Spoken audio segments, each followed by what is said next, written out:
I'd like to welcome you to today's online info session about our mental health and addiction support worker certificate at Ashton College. I'm joined by Nadia Tajdin, one of our dedicated and experienced faculty members at Ashton College. We'll address some questions about her career, the mental health and addiction support worker certificate, employment opportunities in the field, and more. Okay, with that being said, let's get right into my questions for today. Welcome, Nadia, and thank you so much for joining me today.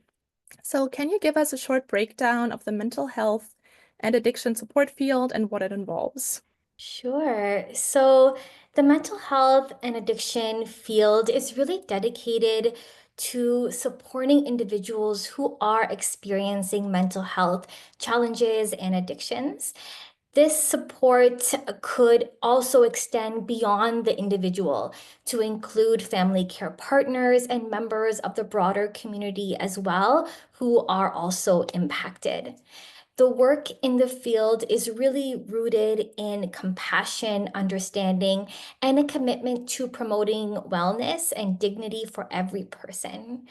So, professionals in the field really take on a variety of important roles and responsibilities. They work directly with clients to provide personalized and trauma-informed care. And it could really focus on building that trust and fostering a supportive relationship. Support workers in the field also play a crucial role in advocacy. So, advocating for the needs and the rights of individuals, helping them navigate complex systems like healthcare and housing and education and social services as well. In addition to maybe that one-on-one support, the mental health and addictions field and support workers trained in the field are trained to respond to different types of crisis and connecting individuals to appropriate emergency or ongoing care, ensuring that clients have access to those resources that are appropriate for them. Awesome. That definitely sounds like a really crucial field to Mhm. support people on their journeys. And yeah, definitely really, really great work. It sounds like. Perfect. Thank you so much for that introduction. So can you tell us a little bit more about your career and educational background and why you chose this career path? I have a background in rehabilitation and personal support work. And with a master's in public health and dementia studies, I've spent many years working in clinical education, long-term care, home care, and community-based support roles.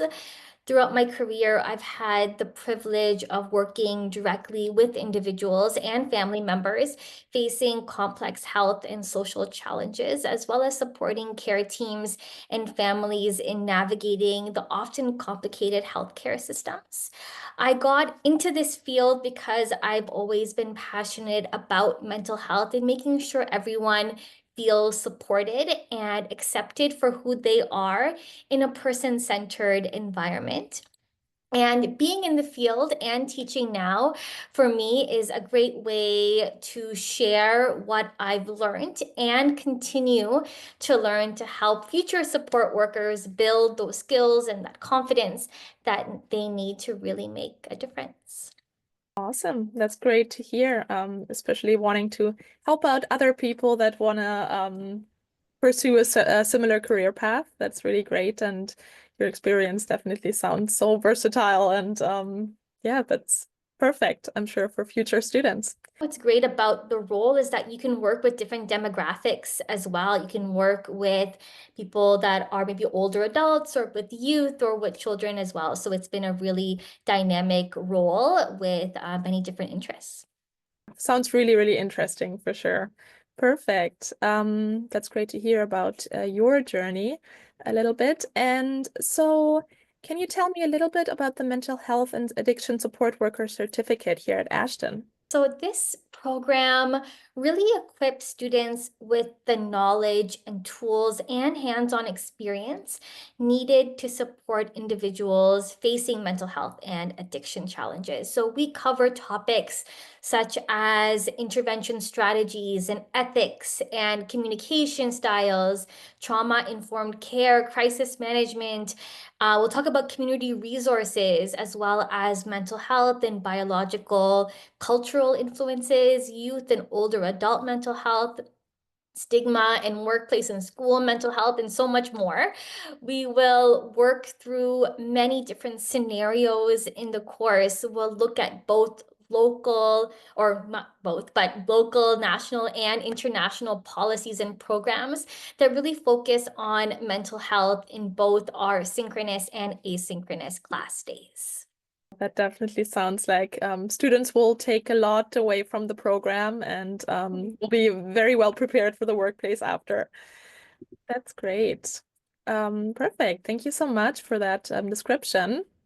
So what is your favorite part of the program, and what do you think will students benefit from the most? Seeing the personal and professional growth that happens in students as they move through the different courses. It's incredible to watch students really build their confidence, develop their voice, and really begin to truly understand the impact that they have as support workers.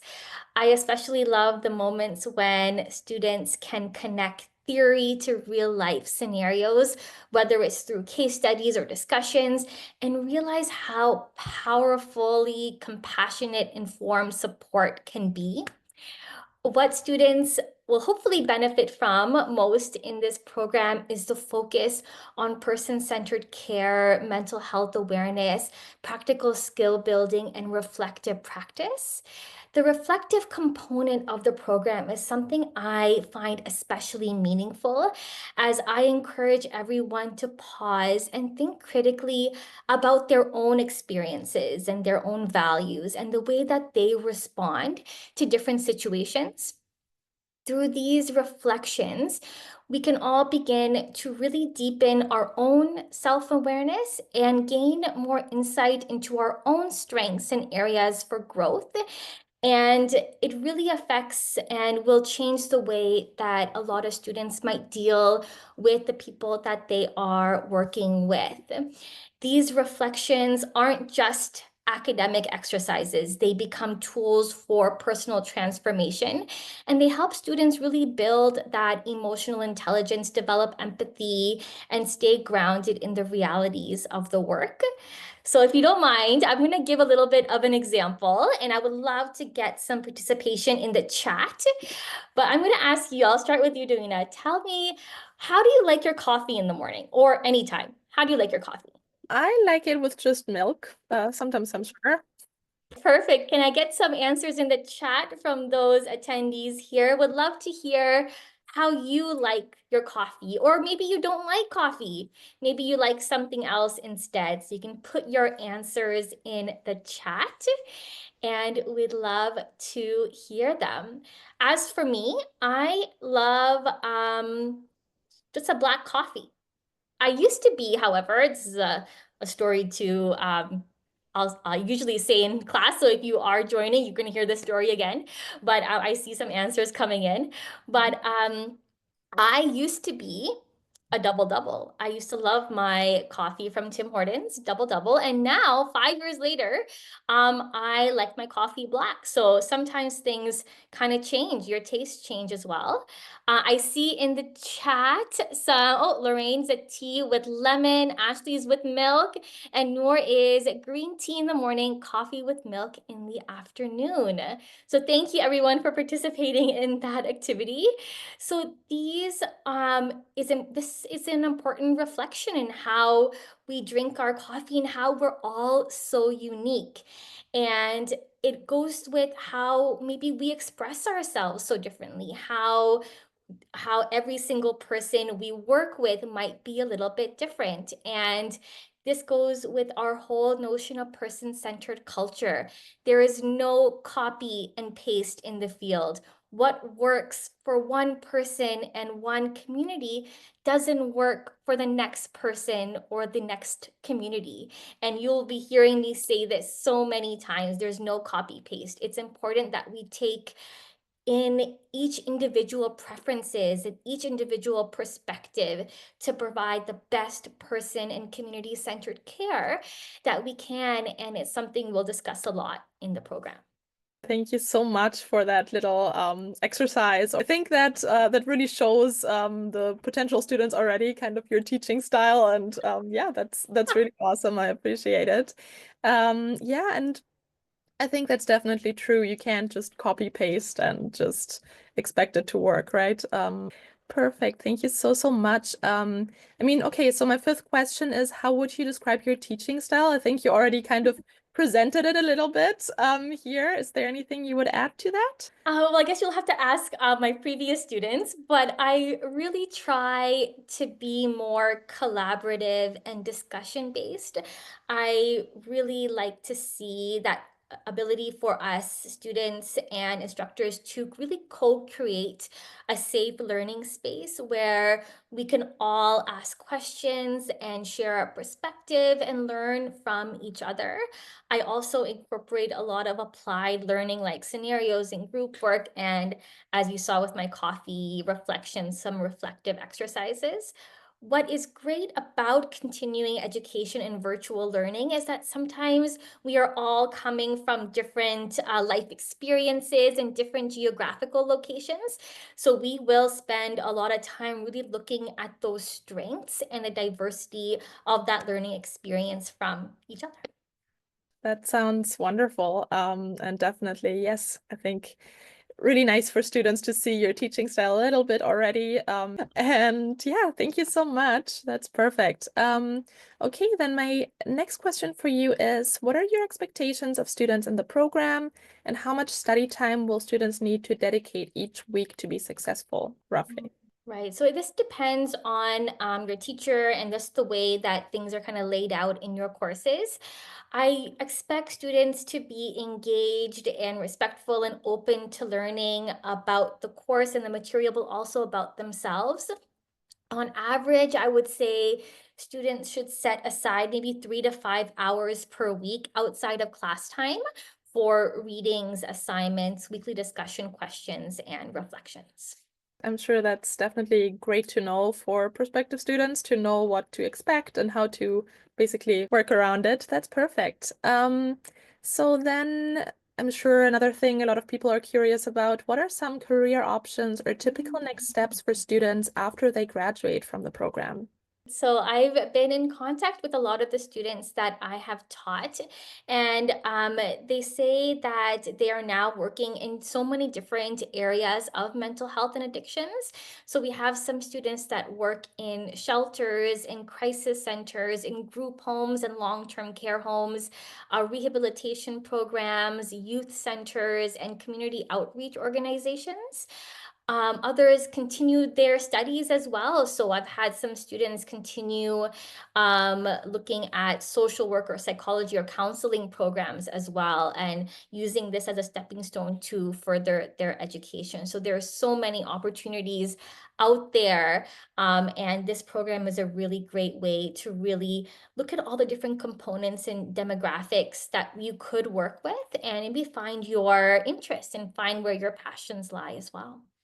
That's great to hear that people are going in so many different directions, and that basically the program equips you really well to do all that, not just one or two different pathways. Yeah, that's, I'm sure, nice and rewarding to see that from Mhm. your previous students see their success. Um, okay, so then what would you say are the most essential skills or qualities needed to be successful in this field?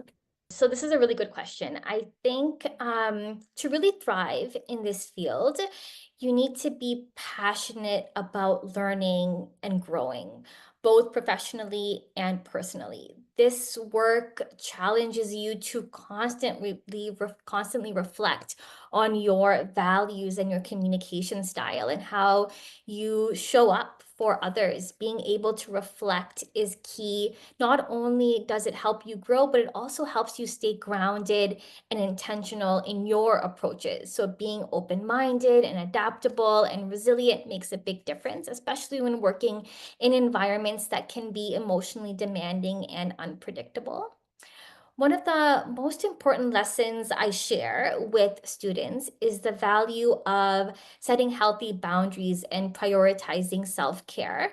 In a helping profession like this, it's easy to pour all of your energy into supporting others and forget to take care of ourselves. And the truth is, we can't offer effective, compassionate support to others if we are running on empty ourselves. Self-care isn't just a nice to have, it's a professional responsibility, whether it's through mindfulness or journaling or taking breaks or leaning on your own support system, taking the time to recharge is really essential.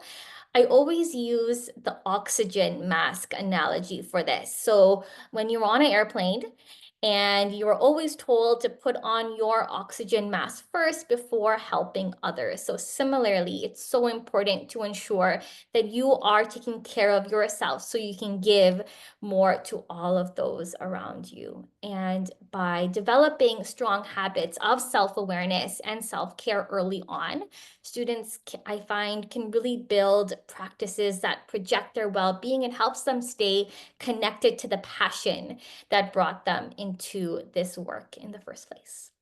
That's such great advice. When you talk about skills, you always just think about those practical or like those hard skills first, but that's definitely such an all-around super important skill, I'm sure, especially in a field like this. That's perfect.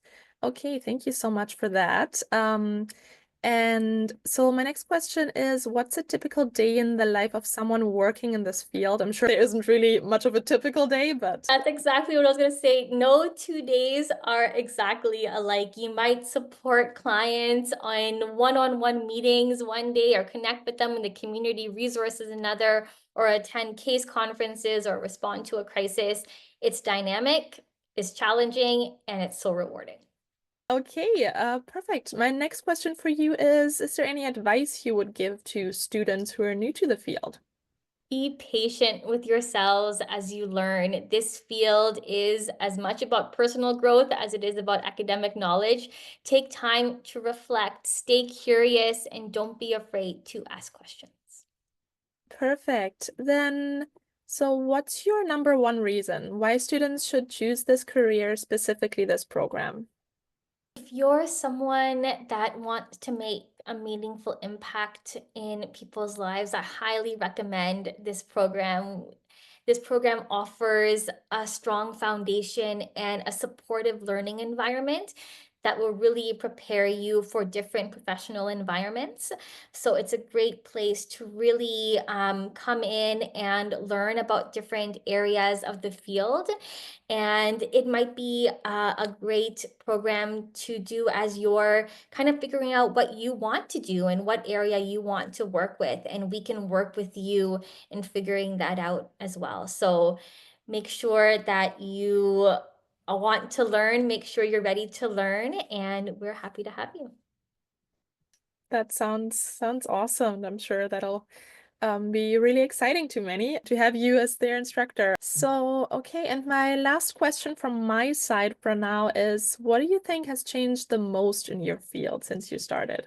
I found there's much more awareness and acceptance of mental health and addiction issues right now, which is really encouraging. It's a really encouraging shift.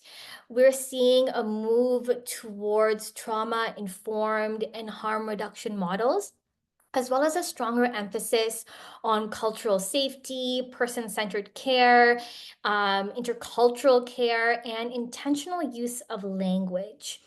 And the words we choose really matter. They really matter to how people deal with situations. So language can either help build trust and connection or unintentionally create distance and harm.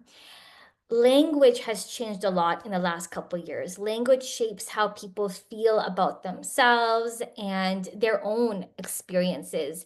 And in this field, using respectful, non-stigmatizing, and inclusive language is really important. It also recognizes how humanity in each person and ensuring that our words reflect that empathy and dignity and non-judgmental approach. One thing that we will talk about in this program is shifting away from those labels and diagnostic terms that really define people by their challenges.